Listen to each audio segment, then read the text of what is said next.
우리 찬송가 183장 한 장 보시고 시작하도록 하겠습니다. 183장 빈들의 마르풀같이 시들은 나의 몸.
우리 다 함께 묵도하시겠습니다.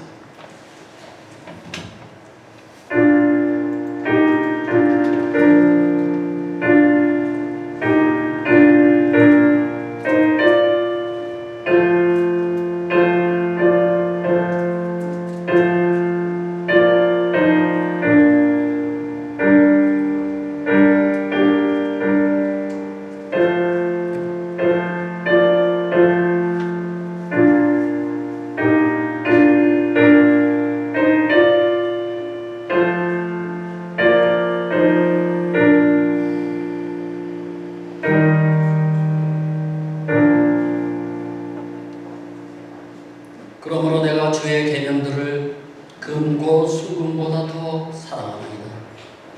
그러므로 내가 범사의 모든 주의 법도들을 바르게 여기고 모든 거짓 행위를 미워하나이다. 아멘. 우리를 위하여 놀라운 계획을 가지고 계시는 하나님 아버지, 오늘도 주님이 사랑하시는 주의 백성들이 하나님 앞에 모여 예배와 찬송을 드리오니 주님 홀로 영광받아 주시옵소서. 지난 한 주간 코로나 바이러스로 인한 위험한 가운데서도 우리 모두를 안전하게 지켜주셨음을 감사를 드립니다. 그러나 우리가 하나님이 누구인지 알면서도 주님의 말씀을 들으면서도 주님 뜻대로 살겠다고 하면서 세상과 허타며 내 생각과 내 고집대로 시기와 미움 속에서 살았던 것들을 용서하여 주시옵소서. 오늘 주신 하나님의 말씀을 통하여 남은 인생 어떻게 살아야 할 것인지, 어떠한 자세로 살아야 할 것인지 다시 한번 생각하는 귀한 시간이 되게 하옵시고, 땅끝까지 복음을 전파하라고 하신 주님의 명령대로 우리 모두 주님의 증인들이 되어 그 사명을 잘 감당하게 하여 주시옵소서. 우리 모두 하나님이 택하신 소중한 존재임을 잊지 않게 하시고 이 땅에 태어난 목적과 계획을 깨달아 살아가게 하여 주시옵소서. 세상에 보냄받은 하나님의 자녀로서 하나님 나라 확장에 쓰임받는 일꾼들이 되게 하여 주시고, 주님의 음성에 집중하고 주님의 부르심에 순종하는 우리 모든 성도님들 되게 하여 주시옵소서. 하나님 앞에 간절히 기도하옵기는 속히 이 땅에 코로나 바이러스가 사라져서 예전처럼 정상적인 생활이 회복되게 역사하여 주시옵소서. 우리 소망장로교회가 주님이 다시 오시는 그날까지 복음의 사명을 잘 감당하게 하시고 어둡고 부패된 이 세상에 빛과 소금의 역할을 잘 감당하며 서로 사랑하며 섬기는 아름다운 교회가 되게 하여 주시옵소서. 우리의 조국 대한민국과 우리가 살고 있는 이 멕시코 땅을 축복하여 주시고 속히 이 병든 땅을 치유하여 회복과 부흥의 역사가 일어나게 하여 주시옵소서. 특별히 몬테레이 땅에 있는 기아를 비롯한 우리 한국 기업들을 축복하여 주시고 더 많은 한국 기업들과 한인들이 이곳에 들어올 수 있도록 하나님께서 역사하여 주시옵소서. 오늘 모든 예배 순서를 주님께 의지합니다. 오늘 주신 말씀의 씨앗이 우리의 심령밭에 떨어져서 30배, 60배, 100배의 열매를 풍성하게 맺게 하여 주시옵소서. 이 모든 말씀을 우리를 구원해 주신 거룩하신 예수님의 이름으로 기도드립니다. 아멘.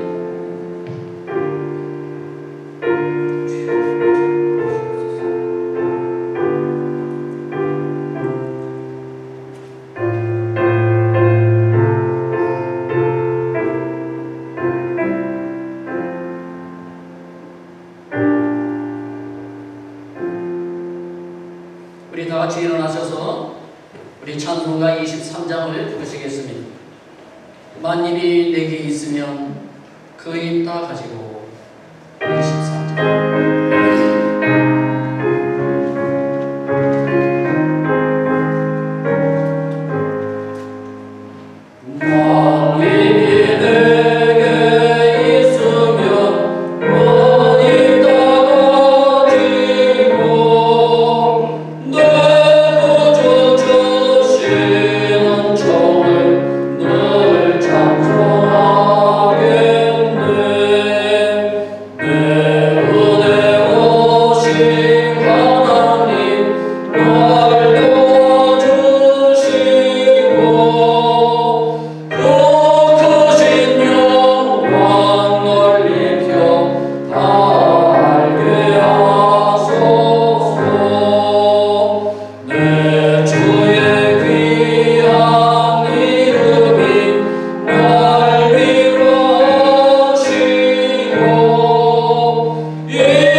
지난 주간 동안 우리의 삶을 한번 되돌아보십시오.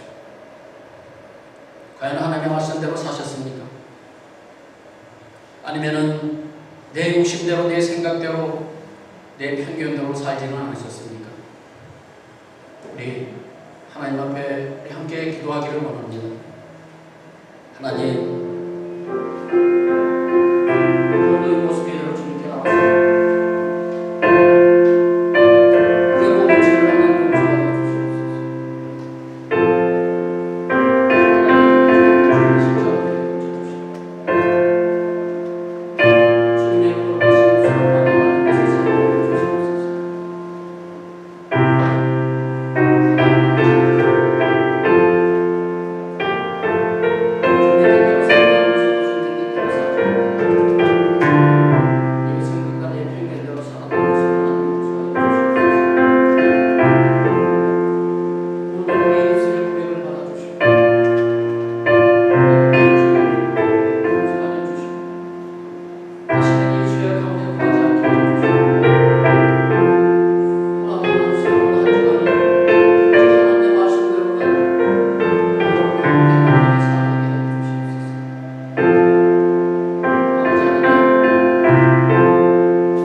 될지라도 눈과 같이 희어질 것이고 진홍같이 붉을지라도 양털과 같이 되리라. 아멘. 사도신경으로 신앙 고백 드리시겠습니다. 전능하사 천지를 만드신 하나님 아버지를 내가 믿사오니 그 외아들 우리 주 예수 그리스도를 믿사오니 이는 성령으로 잉태하사 동정녀 마리아에게 나시고 본디오 빌라도에게 고난을 받으사 십자가에 못 박혀 죽으시고 장사한 지 사흘 만에 죽은 자 가운데서 다시 살아나시고 하늘에 오르사 전능하신 하나님 우편한 자 계시다가 저리로서 사는 자와 죽은 자를 심판하러 오시리라. 성령을 믿사오며 거룩한 공예와 성도가 서로 교통하는 것과 죄를 사하여 주시는 것과 몸이 다시 사는 것과 영원히 사는 것을 믿사옵나이다. 아멘. 오늘 하나님께서 주신 말씀은 사도행전 1장 4절로부터 11절까지 말씀입니다. 제가 여러분들에게 봉독해 드리겠습니다. 사도와 함께 모이사 그들에게 분부하여 이르시되 예루살렘을 떠나지 말고 내게서 들은 바 아버지께서 약속하신 것을 기다리라. 요한은 물로 세례를 베풀었으나 너희는 몇 날이 못 되어 성령으로 세례를 받으리라 하셨느니라. 그들이 모였을 때에 예수께 여쭈어 이르되 주께서 이스라엘 나라를 회복하심이 이때이니까 하니 이르시되 때와 시기는 아버지께서 자기 권한에 두셨으니 너희가 알 바 아니요 오직 성령이 너희에게 임하시면 너희가 권능을 받고 예루살렘과 온 유대와 사마리아와 땅끝까지 이르러 내 증인이 되리라 하시니라. 이 말씀을 마치시고 그들이 보는데 올려져 가시니 구름이 그를 가리어 보이지 않게 하더라. 올라가실 때 제자들이 자세히 하늘을 쳐다보고 있는데 흰옷 입은 두 사람이 그들 곁에 서서 이르되 갈릴리 사람들아 어찌하여 서서 하늘을 쳐다보느냐. 너희 가운데서 하늘로 올라가신 이 예수는 하늘로 가심을 본 그대로 오시리라 하였느니라. 아멘. 자리에 앉아주시기 바랍니다. 지난 한 주간도 수고를 많이 하셨습니다. 세상 삶이 참으로 힘들고 어려우시죠. 그래도 이렇게 아침에 일찍 여기 나오셔서 또 하나님 앞에 이렇게 예배를 드리는 여러분들을 주님의 이름으로 축복합니다.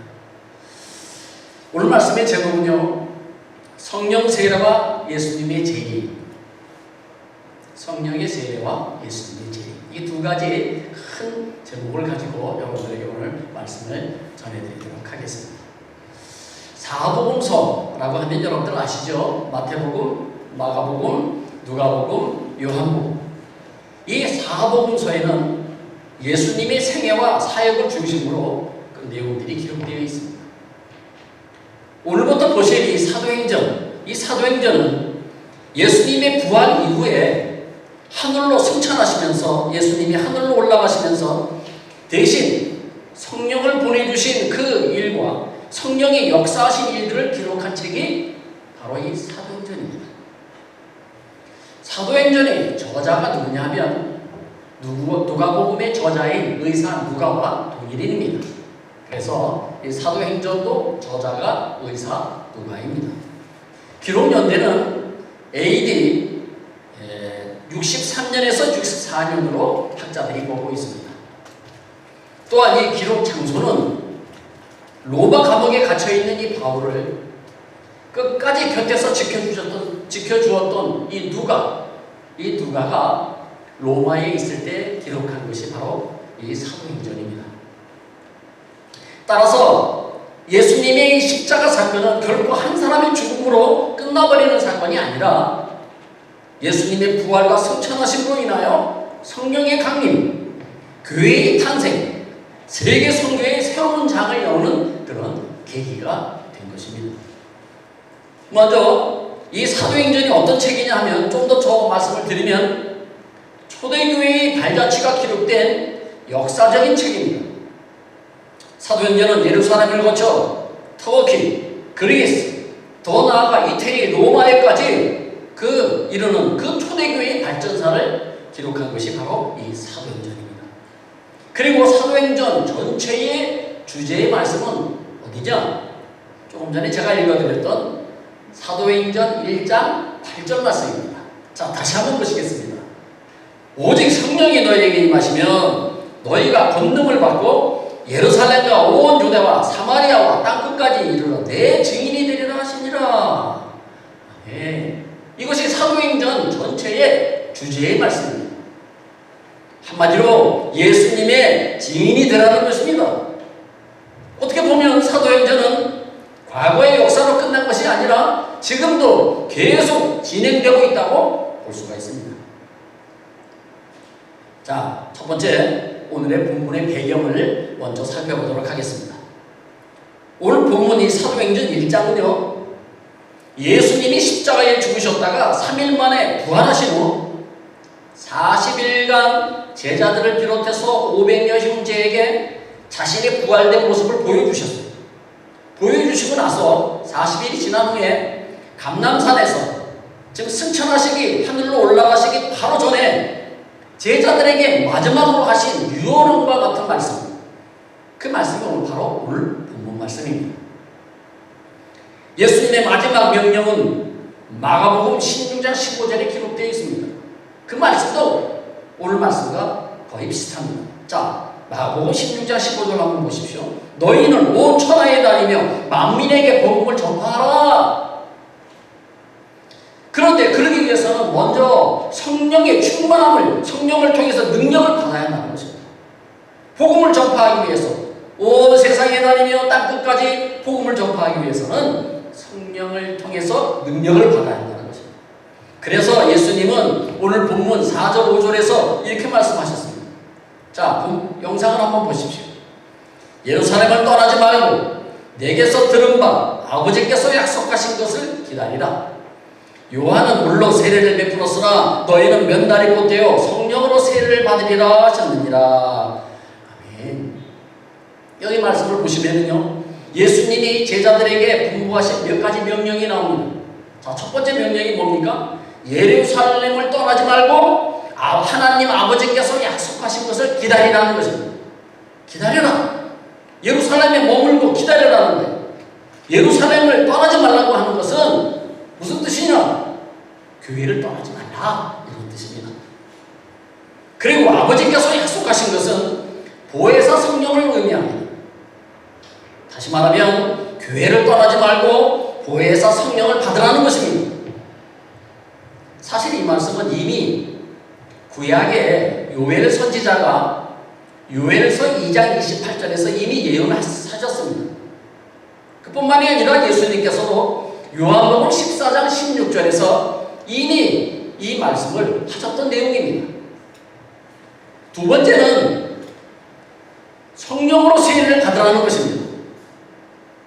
이미 이 말씀은 무슨 뜻이냐면 성령 안에 몸을 담가라, 이런 뜻입니다. 그래서 영의 사람, 성령의 사람이 되라는 것입니다. 마치 우리가 공기 속에 사는 것처럼, 물고기가 물속에서 사는 것처럼 말씀 안에서, 성령 안에서 잠겨서 사는 상태를 바로 성령으로 세례를 받으라, 이런 의미가 있는 것입니다. 이어서 다시 한번 8절 말씀을 보시기 바랍니다. 8절. 오직 성령이 너희에게 임하시면 너희가 권능을 받고 예루살렘과 온 유대와 사마리아 땅끝까지 이르러 내 증인이 되리라 하시니라. 우리가 예수님의 명령에 순종하고요, 그 말씀대로 살기 위해서는 무엇을 받아야 합니까? 성령을 받아야 한다는 것입니다. 성령을 받아야 능력을 받을 수가 있습니다.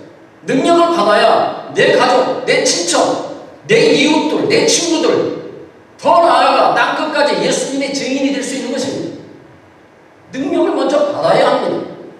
그러므로 우리 모두 성령을 충만하게 받으시기를 바랍니다.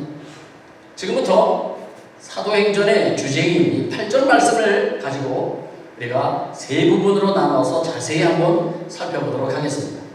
자, 첫 번째는 뭡니까? 성령이 너에게 임하시면, 다시 말하면 성령을 충만하게 받으라는 것입니다.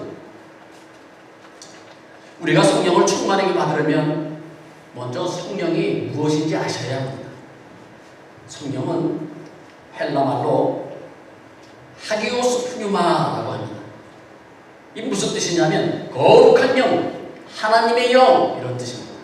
그러니까 성령은 곧 하나님의 영, 거룩한 영이라는 뜻입니다. 그리고 이 하나님의 영이신 성령은 능력을 통해서 자신을 드러내십니다. 성령은 천지 창조 때도 하나님과 함께 하셨고요. 우리 개인에게도 오셔서 하나님의 일에 순종하고 충성하기도 하시며 또한 죄를 지었을 때에 회개하는 능력을 주시고요. 더 나아가 믿음을 주시고 은사를 주시며 하늘의 소망을 허락하여 주신다는 것입니다. 그것이 바로 성령이 하시는 일입니다. 참으로 많은 일을 하시는 분이 바로 성령님이십니다. 예수님은 요한복음 3장 5절 말씀에서 니고데모에게 이렇게 말씀하셨습니다. 진실로 진실로 내게 이르노니 사람이 물과 성령으로 나지 아니하면 하나님 나라에 들어갈 수 없느니라. 아멘. 하나님 나라 천국에 들어가는 것은요, 물과 성령으로 세례를 받아야 갈 수 있다는 것입니다. 여러분들은 세례식을 통하여서 여러분들 물로 세례를 받으셨잖아요. 그렇다면 성령으로도 세례를 받으셔야 합니다. 오늘날 성도들은 막연하게 나는 하나님 믿으니까 천국 가겠지 그렇게 생각합니다. 그러나 오늘 말씀을 보시면 성령의 도움 없이는, 성령의 세례를 받지 않고는 하나님의 나라에 들어갈 수 없다는 것입니다. 꼭 필요한 것이죠. 사도 바울도 사도행전 19장에서 에베소 교인들에게 너희가 믿을 때에 성령을 받았느냐라고 물어봤습니다. 그랬더니 에베소 교인들이 뭐라고 말합니까? 아니라 우리는 성령이 계시는 것도 듣지 못했노라 이렇게 말합니다. 성령이 누군지 모른다는 것입니다. 처음 듣는다는 것입니다. 오늘 교회에 나와서 예수를 믿는다고 하면서도 성령에 대해서 들어보지 못한 사람들이 있을 수도 있습니다. 듣지 못했으니 성령을 받지도 못했을 것입니다. 그래서 바울이 에베소 교인들에게 안수하면서 그들에게 성령의 충만함을 그들에게 허락해 줍니다. 놀라운 역사가 일어났습니다. 사도 바울이 그 에베소 교인들에게 안수를 하자 성령이 막 임하게 된 것입니다. 그 말씀이 사도행전 19장 6절 7절 말씀에 나와 있습니다. 한번 보십시오. 바울이 그들에게 안수하매 성령이 그들에게 임하심으로 방언도 하고 예언도 하니 모두 12사람쯤 되니라. 한 12명이 그 바울의 그 세례를 받고 안수를 받고요. 성령이 충만하게 돼가지고 방언도 하고 예언도 했다는 것이죠. 하나님의 능력이 나타난 것이죠. 성령을 받았으니까. 또한 에베소서 5장 18절 말씀에서도 술 취하지 말라. 이는 방탕한 것이니 오직 성령으로 충만함을 받으라 라고 하셨습니다. 우리는 술 취하지 말고 성령으로 충만한 인생을 살아야 한다는 것입니다. 그렇다면 성령은 어떤 사람들에게 임하게 될까요? 자, 첫 번째는요, 성령을 사모하며 기도하는 사람에게 성령이 임한다는 것입니다. 성령을 사모하셔야 됩니다. 하나님, 나 성령 주세요. 나 성령 받고 싶어요. 능력 받고 싶어요. 하나님 앞에 사모하면서 기도하는 자에게 성령이 임한다는 것입니다. 두 번째는요, 회개하는 사람. 하나님, 나 이런 죄가 있어요. 하나님이 모든 죄를 용서해 주시고 나에게 성령을 부어주세요. 그런 자에게 하나님이 주신다는 겁니다. 세 번째는 말씀에 순종하는 사람, 네 번째는 충성하는 사람, 다섯 번째는 목회자들에게 안수를 받는 사람. 이런 사람들에게 하나님은 능력을 허락하여 주신다는 것입니다. 미국의 유명한 부흥운동가였던 찰스 피니 목사님이 이런 말을 했습니다. 죄인들이 회개하지 않는 것이 죄가 되는 것처럼 그리스도인이 성령으로 충만하지 않는 것도 죄가 됩니다 라고 했습니다. 왜냐하면 성령을 받지 못한 사람은 순종하지도 못하고 충성하지도 못하고 하나님 말씀대로 살지 못하기 때문에 그렇습니다. 그러므로 우리는 하나님 앞에 열심으로 성령을 사모하며 기도하셔서 성령의 충만함을 받으시기를 바랍니다. 두 번째, 성령이 임하시면 권능을 받는다고 하셨습니다. 자, 8절 말씀 다시 한번 보실까요? 오직 성령이 너희에게 임하시면 너희가 권능을 받고 성령이 임하면 권능이 나타나는 거예요. 성령이 임하시기만 하면 나타나는 역사가 일어납니다. 성령을 충만하게 받고 그리고 권능을 받지 않은 사람은 한 사람도 없습니다. 여기 권능이라고 하는 이 헬라 말은요, 듀나미스라고 합니다. 듀나미스. 이것은 힘, 능력 이런 뜻입니다. 또한 영어의 다이너마이트, 거기 다이너마이트도 여기에서 유래된 말인데요. 예, 폭탄 이런 뜻입니다. 한마디로 권능이란 폭탄이 터지는 것 같은 강력한 힘을 의미하는 것입니다. 성령이 임하시면 이 다이너마이트 같은 큰 권능이 여러분을 통해서 나타난다는 사실입니다. 그래서 그 능력을 가지고 헌신하고 충성하고 전도하고 병도 고치게 되는 것입니다. 사도행전 2장에 보시면요, 예수님의 제자들을 비롯한 120명의 성도들이 성령을 받기 위해서 마가의 다락방에 모여서 10일 동안을 전심으로 하나님 앞에 기도합니다. 성령을 사모하면서. 그러자 어떤 일이 벌어졌어요? 놀라운 일이 벌어졌어요. 성령이 충만한 역사가 일어났어요. 그 말씀이 사도행전 2장 1절부터 4절까지 말씀입니다. 한번 보십시오. 어떠한 역사가 일어났는지. 오순절날이 이미 이름에 그들이 다 같이 한 곳에 모였더니 호련히 하늘로부터 급하고 강한 바람 같은 소리가 있어 그들이 앉은 온 집에 가득하며 마치 불의 혀처럼 갈라지는 것들이 그들에게 보여 각 사람 위에 하나씩 임하여 있더니 그들이 다 성령의 충만함을 받고 성령이 말하게 하심을 따라 다른 언어들로 말하기 시작하니라. 아멘. 성도들이 모여서 간절히 기도하니까 성령의 불을 체험하게 되고요, 방언으로 기도하기 시작한 것입니다. 그리고 그들이 나가서 주의 복음을 선포하니까요, 하루에 3,000명씩 5,000명씩 회개하고 하나님 앞에 돌아오는 역사가 일어났습니다. 우리도 성령의 충만함을 받아야 이런 권능을 받을 수가 있는 것입니다. 여러분, 성경에서 하나님께 쓰임받은 사람, 하나님께 충성한 사람, 하나님의 일꾼된 사람들은 다 성령으로 충만했던 사람들입니다. 성령은 그리스도인으로서 하나님을 잘 섬기고 충성하도록 능력을 주시며 긍정적이고 적극적인 사고방식을 가지게 한다는 사실입니다. 세 번째는요, 성령에 임하시면 땅끝까지 이르러 주님의 증인이 되셔야 합니다. 오늘 8절 말씀 다시 한번 보십시오. 오직 성령이 너에게 임하시면 너희가 권능을 받아 예루살렘과 온 유대와 사마리아와 땅끝까지 이르러 내 증인이 되리라 하시니라. 아멘. 사도행전에서 제일 중요한 단어가 무엇인지 아십니까? 증인입니다. 증인. 사도행전 여기저기에 보시면요, 우리는 증인입니다, 보고 들은 것을 말하지 않을 수 없습니다 라고 하는 말이 여러 군데 나옵니다. 증인. 저와 여러분도 주님의 증인된 자들이라는 사실을 여러분 잊지 마시기 바랍니다. 39대 전 미국 대통령 지미 카터, 여러분들 아시죠? 지미 카터는 그의 저서 왜 최선을 다하지 않습니까? 라고 하는 책에서 그는 이렇게 기록을 했습니다. 한번 잘 들어보십시오.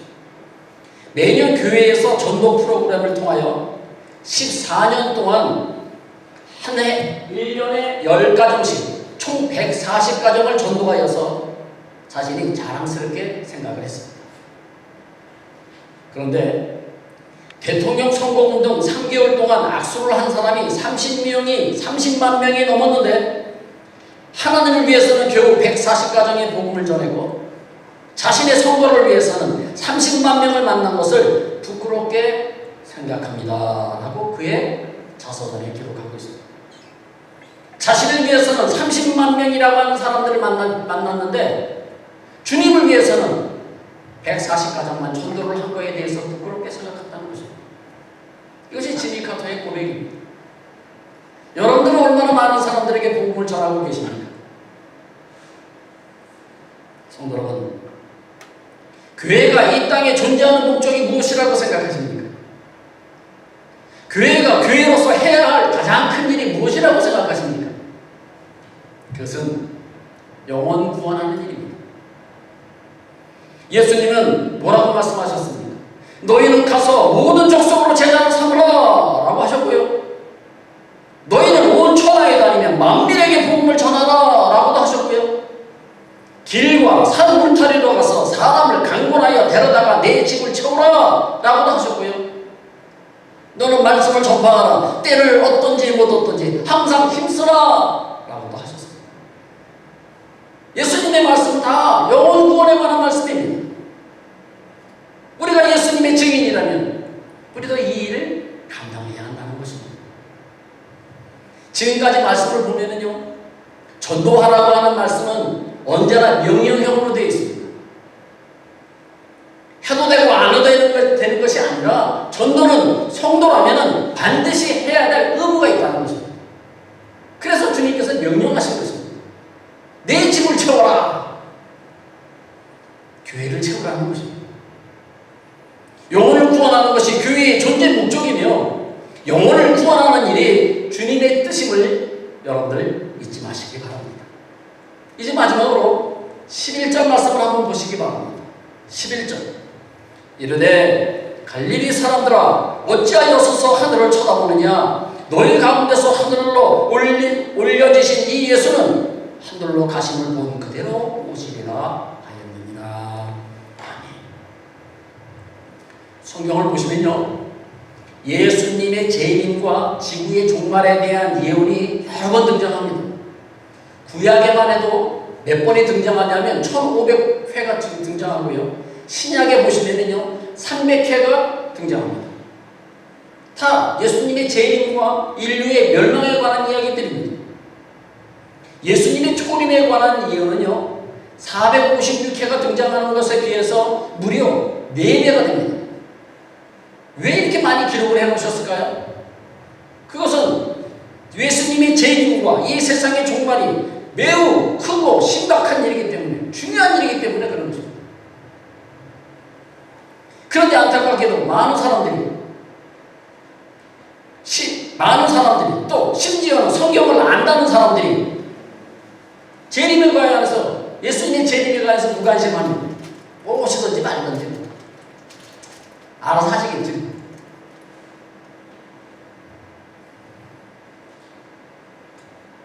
만약 예수님의 재림을 불신하거나 종말을 무시하다가 진짜 주님이 오시면 어떻게 하시겠습니까? 그때 가서 후회한다고 되겠습니까? 이미 늦은 것이죠. 성도 여러분, 예수님의 재림을 준비하는 것도 중요하지만 개인의 종말, 그러니까 우리 개인이 죽는 거 있죠? 모든 사람들은 다 죽게 돼 있잖아. 개인의 종말을 준비하며 신앙생활하는 것도 매우 중요한 것입니다. 오늘 말씀을 통하여 예수님의 재림을 준비하며 더욱 건강한 신앙생활 하시기를 주님의 이름으로 소망합니다. 그렇다면 여러분, 예수님이 승천하신 가장 큰 이유가 무엇일까요? 왜 하늘로 올라가셨나요? 계속 계시지? 그것은 재림을 준비하기 위해서 올라가신 것입니다. 오늘 본문 9절 말씀을 한번 보십시오. 자, 예수님이 승천하시는 모습이 나옵니다. 이 말씀을 마치시고 그들이 보는 데 올려져 가시니 구름이 그를 가리어 보이지 않게 하더라. 예수님은 구름을 타고 올라가셨습니다. 여기 구름은 실제 구름이기도 하지만 특별히 하나님의 영광과 임재를 가리키는 것입니다. 그 광경이 얼마나 장엄했던지 제자들이 두려워서 바라보고만 있었습니다. 근데 천사들이 제자들에게 뭐라고 얘기를 합니까? 11절 말씀입니다. 이르되 갈릴리 사람들아 어찌하여 서서 하늘을 쳐다보느냐 너희 가운데서 하늘로 올려주신 이 예수는 하늘로 가심을 보온 그대로 오시리라 하였느니라. 아멘. 이제 더 이상 멍하니 바라보지만 말라는 것입니다. 예수님은 이제 승천하셨고 올라가신 모습 그대로 다시 오실 것이라고 천사들이 그 옆에서 증거하고 있는 것입니다. 성도 여러분, 예수님의 재림은 모든 사람들이 보는 가운데 공개적으로 이루어지는 것입니다. 그것이 요한계시록 1장 7절 말씀에도 그 말씀이 나옵니다. 한번 보시기 바랍니다. 요한계시록 1장 7절입니다. 볼지어다 그가 구름을 타고 오시리라. 각 사람의 눈이 그를 보겠고 그를 찌른 자들도 볼 것이요 땅에 있는 모든 족속이 그로 말미암아 애곡하리니 그러하리라. 아멘. 예수님이 구름을 타고 오시는 그 장엄한 간격을요, 한 사람도 빠짐없이 다 보게 된다는 것입니다. 이게 어떻게 가능할까요? 여러분들 한번 생각해 보셨나요? 이게 과연 가능할까? 모든 전 세계 사람들이 보는 가운데 예수님 오신다는 거예요. 다 본다는 거예요, 사람들이. 요즘에 인간이 만든 기술로도요, 전 세계 구석구석에서 생중계를 통하여서 실시간으로 모든 경기를 볼 수가 있습니다. 올림픽 경기뿐만 아니라 큰 경기들, 축구 경기나 이런 것들을 전 세계에 있는 사람들이요, 우리가 볼 수가 있어요. 그건 인간이 만든 기술이에요.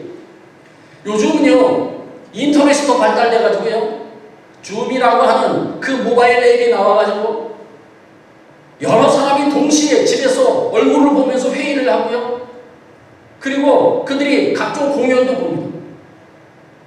제가 며칠 전에 TV를 보니까 추석 명절도 그거 영상 가지고 줌 가지고 서로 제사를 지내더라고요.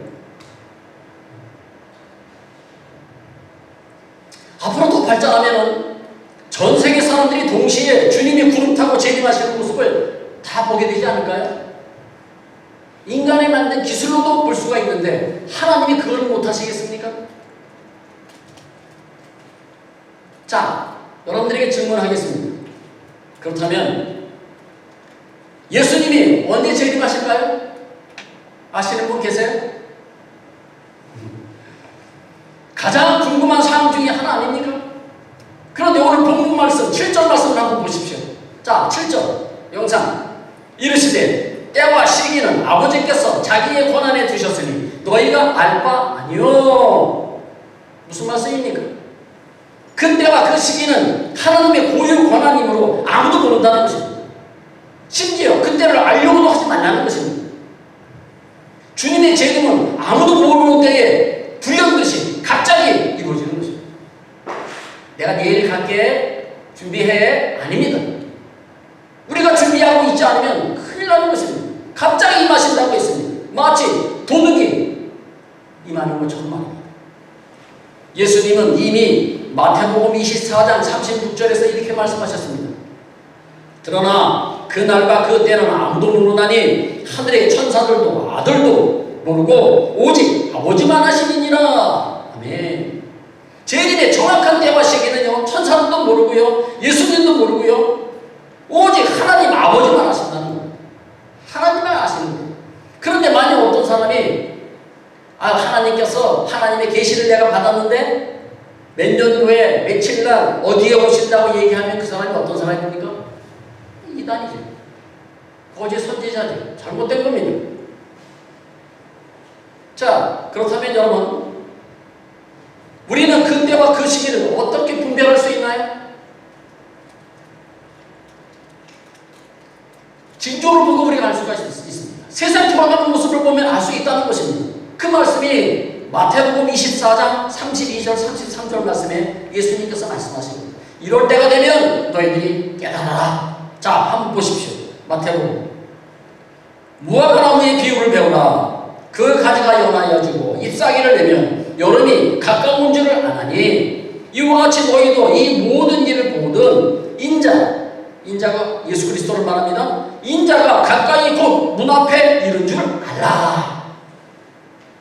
무화과나무 잎이 나오면 여름이 다가옴을 알 수 있는 것처럼 구름이 짙게 끼면 곧 비가 오겠구나 라고 예측할 수 있는 것처럼 시대의 징조를 보면은 재림이 임박한 것을 깨달을 수 있다는 것입니다. 그 징조가 마태복음 24장에 자세하게 기록이 되어 있습니다. 여러분들 가서 한번 읽어보시기 바랍니다. 마태복음 24장에 이렇게 되어 있습니다. 전쟁과 난리의 소문이 날 것이고 기근과 지진, 거짓 선지자들의 미혹, 불법이 성행하며 이단들이 극성을 피우고 기후변화가 일어나고 천재지변이 일어나고 인간성이 타락한다. 이렇게 여러 가지로 기록이 되어 있습니다. 이런 것을 보면 이제 예수님께서 오실 때가 됐구나. 깨달으라는 것입니다. 그런데 그 중요한 것은요, 그 징조의 강도가 점점 더 세지고 있고요, 그 빈도가 점점 더 빈번해지고 있다는 사실입니다. 옛날보다 더 그렇습니다. 요즘 세상 돌아가는 것을 보면 정말 주님이 곧 재림할 것 같다는 그런 생각이 들 때도 있습니다. 여러분들에게 그렇다면요, 예수님이 재림하시는 목적이 무엇일까요? 왜 예수님께서 다시 오실까요? 놀러 오시나요? 아닙니다. 세상을 심판하기 위해서 오신다는 것입니다. 그리고 궁극적으로는 하나님 나라를 완성하러 오시는 것입니다. 자, 마태복음 16장 27절 말씀을 보십시오. 주님께서 말씀하신 겁니다.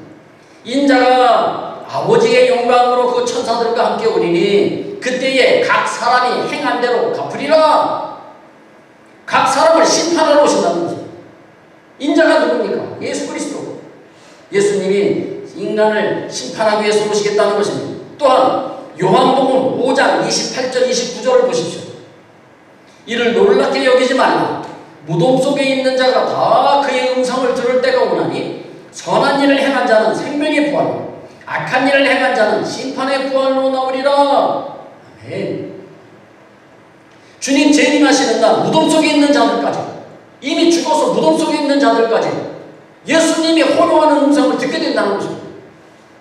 근데 모든 사람, 그러니까 신자든 불신자든 다 무덤에서 부활하게 되는데요, 각각 심판을 받기 위해서 부활하는 것입니다. 여기 보시면 선한 일을 행한 자 누구를 가리킬까요? 신자를 가리킵니다. 믿는 사람. 악한 일을 행한 자 불신자들을 가리키는 것입니다. 믿지 않는 사람. 아무리 착해봤자 인간은 다 죄인입니다. 그러므로 불신앙이 악한 일입니다. 하나님을 믿지 않는 것이 악한 일이라는 것입니다.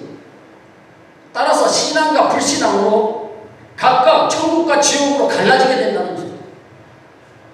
물론 개인적인 종말인 죽음을 통해서 그 영혼이 천국과 지옥인 내서로 들어가지만 궁극적으로 영혼뿐만 아니라 부활한 몸으로 영원한 내세에 들어가는 것이 바로 재림의 때입니다. 예수님께서 오시는 그때에 우리가 부활한 몸으로 선한 일을 향한 우리이기 때문에, 신자이기 때문에 우리는 영원한 하나님의 나라에 들어가는 것이고요, 부활한 몸으로 말이죠. 그러나 악을 행한 자들, 불신자들, 그런 자들은 영원한 죽음에 부활한 몸으로 들어가게 된다는 거죠. 언제? 예수님께서 재림하시는 날, 그때 그렇게 된다는 거죠. 그러므로 재림은 우리 각자에게 매우 중요한 일입니다. 자, 그렇다면 주님의 재림과 관련해서 가장 중요한 것은 무엇일까요? 자, 마지막입니다. 가장 중요한 게 뭔가요? 그것은 재림을 준비하는 우리의 자세입니다.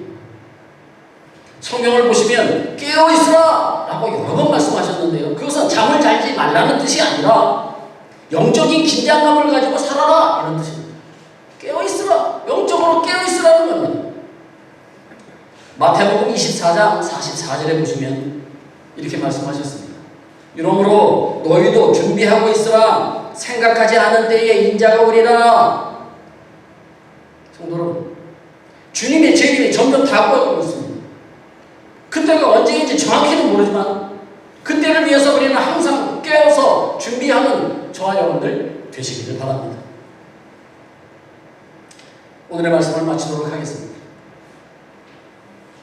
우리가 예수님의 명령에 순종하고 그 말씀대로 살기 위해서는 성령을 받으셔야 합니다.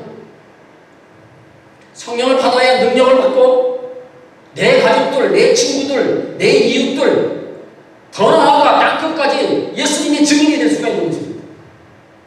그러므로 우리 모두 성령의 충만함을 받으시기를 소망합니다. 여러분, 성령은 어떤 사람에게 임한다고 했습니까?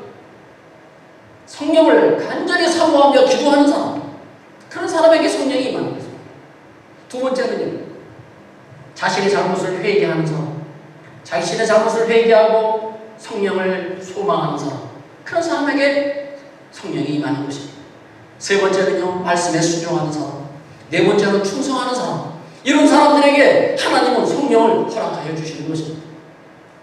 여러분, 주님은 반드시 다시 오십니다.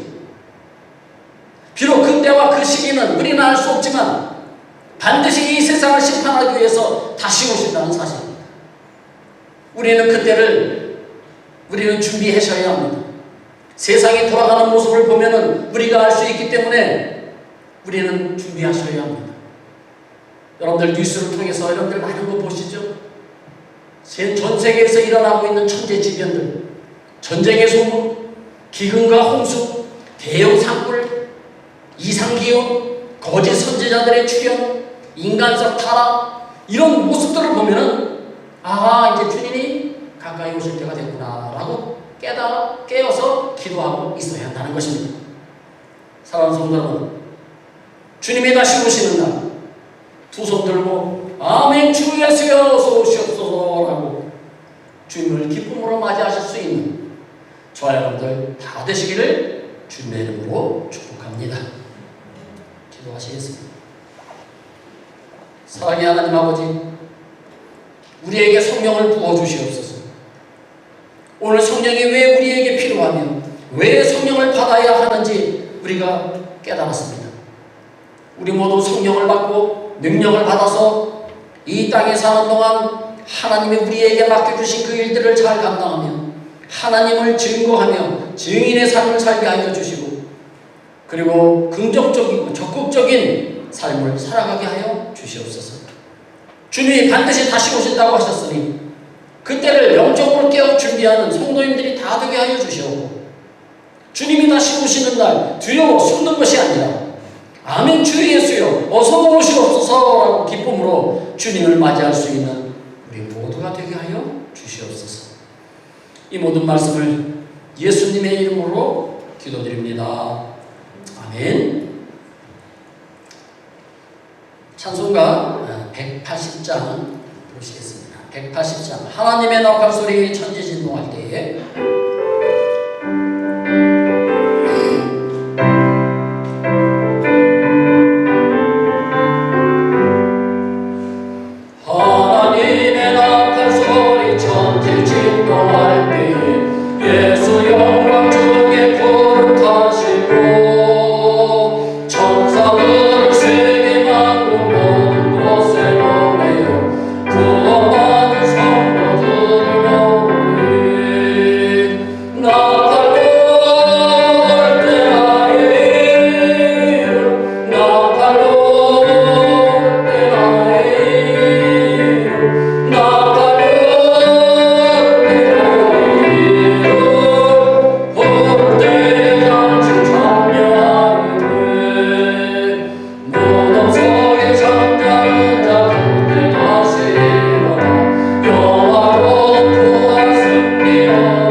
사랑의 하나님, 지난 한 주간도 주님의 은혜 가운데 우리를 안전하게 지켜주셨음을 감사를 드립니다. 우리에게 일할 수 있는 건강을 주시고 일할 수 있는 직장을 주시고 또 사업을 할 수 있는 사업장도 허락하여 주셨음을 감사를 드립니다. 우리의 마음과 정성을 이 예물에 담아 주님께 드렸사오니 더 많은 곳으로 우리를 채워 주시옵소서. 하나님 아버지, 이 위기 가운데서도 우리의 가족과 우리의 자녀들을 지켜주시고 우리의 사업장과 직장도 지켜주셨음을 감사를 드립니다. 하나님께서 신명기 28장에서 말씀하셨듯이 너희가 하나님의 말씀을 듣고 그 명령을 지켜 행하면 너를 세계 모든 민족 위에 뛰어나게 하시고 네 광주리와 떡반죽 그릇이 복을 받을 것이며 네가 들어와도 복을 받고 나가도 복을 받을 것이라고 하셨사오니 우리 모두 이 약속의 말씀대로 하나님께 들은 말씀을 지켜 행하여 하나님의 약속하신 복을 받아 누릴 수 있는 우리 모두가 되게 하여 주시옵소서. 우리가 드린 이 예물이 하나님 뜻을 이루는 데 쓰이는 귀한 예물이 되게 하여 주시옵고 하나님 나라의 확장에도 쓰임받는 귀한 예물이 되게 하여 주시옵소서. 우리의 선교지를 위해서 기도합니다. 우리가 드린 이 선교 헌금을 통해서 그곳에 하나님의 교회가 세워지게 하여 주시옵고 그곳에 있는 많은 영혼들이 예수 믿고 구원받게 하여 주시옵소서. 이 모든 말씀을 예수님의 이름으로 축복하며 기도드립니다. 아멘. 교회 소식 몇 가지만 드리겠습니다. 오늘 특별히 이제 며칠 전에 추석이었죠. 추석이라서 여성교회에서 떡을 준비했습니다. 떡을 그래서 일부 예배도 드리나? 일부 예배도 드리나? 이도에만 드리나? 아직 안 왔네. 그래서 떡을 여러분들 각 가정에서 가져가시기 준비하고 계세요. 네. 그리고요, 오늘 2부 예배 후에요. 꽃기호, 옆에 그 통닭 좀 하나 생겼죠? 꽃기호라고. 그 꽃기호 개업 예배가 있습니다. 네, 2부 예배 후에 있습니다. 그래서 우리 예배를 간단하게 드리고 또 자기가 만든 그 통닭을 여러분들에게 시식을 좀 해달라 이렇게 얘기를 하더라고요. 그래서 그렇게 하기로 했습니다. 그래서 여러분들 알고 계시고요. 그 꽃기호가 있는 청년인데요. 우리가 전도를 했습니다. 전도를 해서 2부 예배에 아마 등록을 하실 겁니다. 그래서 여러분들도 많이 이용해 주시면 감사하겠습니다. 우리 다 함께 일어나셔서요. 예수 이름으로 나는 일어서리라. 우리 한번 부르시고 축도함으로 모든 예배를 마치도록 하겠습니다. 다시 한번 힘을 내시기 바랍니다. 살기 힘드시죠? 힘을 내세요. 예수의 이름으로 일어나십시오. 예수의 이름으로 나는 일어서리라. 주가 주신 능력으로 나는 일어서리라. 원수가 날 향해 와도 쓰러지지 않으리. 주가 주신 능력으로 주가 주신 능력으로 주가 주신 능력으로 일어서리. 아멘. 지금은 우리 구주 예수 그리스도의 크신 은혜와 하나님의 그것만 극하신 사랑하시고 성령님의 교통교감 충만하신 은혜가 오늘 말씀을 듣고 성령을 간절히 사모하며 기도하기를 원하는 성도입니다. 그리고 주님이 재림하시는 그때를 영적으로 깨워 준비하기를 원하는 우리 모든 성도님들 머리 위에, 그리고 가정과 직장과 사업장 위에, 그리고 우리 소망장로 교회 위에, 그리고 우리의 조국 대한민국과 우리가 살고 있는 이 멕시코 땅 위에 지금부터 영원토록 함께 계실지어다. 아멘.